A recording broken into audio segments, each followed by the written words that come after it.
মসজিদের ভেতর এক বৃদ্ধ বসে আছেন। ঠিক এমন সময় এক শিশু তার কাছে এসে বলল, দাদাভাই, আমাকে কি আপনি গল্প শোনাবেন? দাদাভাই বললেন, অবশ্যই। আজকে তোমাকে আমি একটা শিক্ষণীয় গল্প বলবো, যেই গল্প তোমাকে শিক্ষা দেবে। দাদাভাই গল্প শুরু করলেন। প্রাচীন এক শহরে এক দরিদ্র লোক বাস করত। তার কাছে কিছুই ছিল না, ছিল শুধু একটি খেজুর। সে নিজেও ক্ষুধার্ত ছিল, কিন্তু হঠাৎ এক অভুক্ত বৃদ্ধ তার কাছে এসে একটি খেজুর চাইলে সে তাকে খেজুরটি দিয়ে দিল। খেজুরটি পাওয়ার পর ওই বৃদ্ধ লোকটি আনন্দিত হয়ে যায় এবং আল্লাহর কাছে দোয়া করে চলে যায়।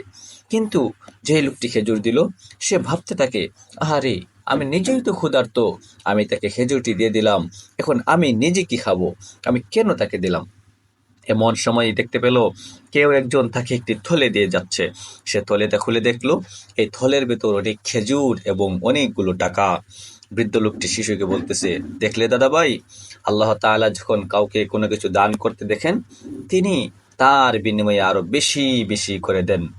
শিশু লোকটি বলল, তাই তো দাদাভাই, আমরা যদি অন্যকে দেই, আল্লাহ তাআলা আমাদেরকে আরো বেশি দেবেন।